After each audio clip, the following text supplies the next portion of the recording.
मंत्रिपदाचा राजीनामा दिल्यानंतर धनंजय मुंडे प्रथमच माध्यमांसमोर मात्र हात जोडत मुंडेंचा राजीनाम्यावर बोलण्यास नकार।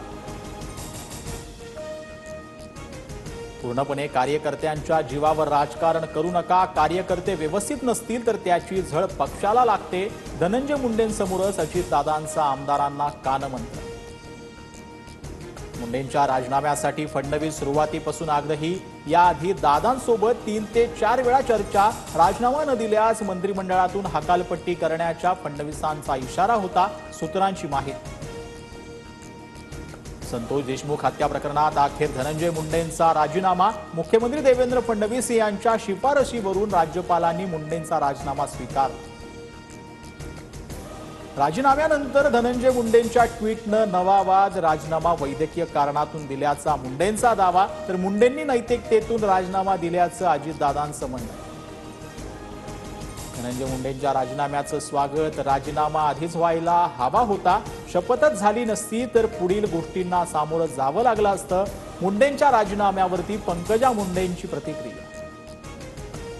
मुख्यमंत्री पारदर्शी कारभार करत असतील तर स्वागतच, मुंडेंच्या राजीनाम्यानंतर उद्धव ठाकरेंकडून फडणवीसांचं कौतुक, तर मुंडेंच्या राजीनाम्याचं खरं कारण समोर यायला हवं, ठाकरेंकडून शंका उपस्थित।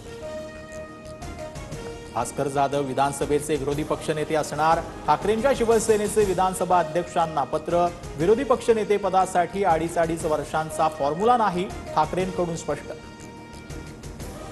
रायगडच्या पालकमंत्री पदासाठी भरत गोगावले आग्रही, गोगावलेंकडून एकनाथ शिंदेंची भेट, 2.5 वर्षांचा फॉर्म्युला ठरत असेल तर वय आणि अनुभवाचा विचार व्हावा, गोगावलेंची मागणी।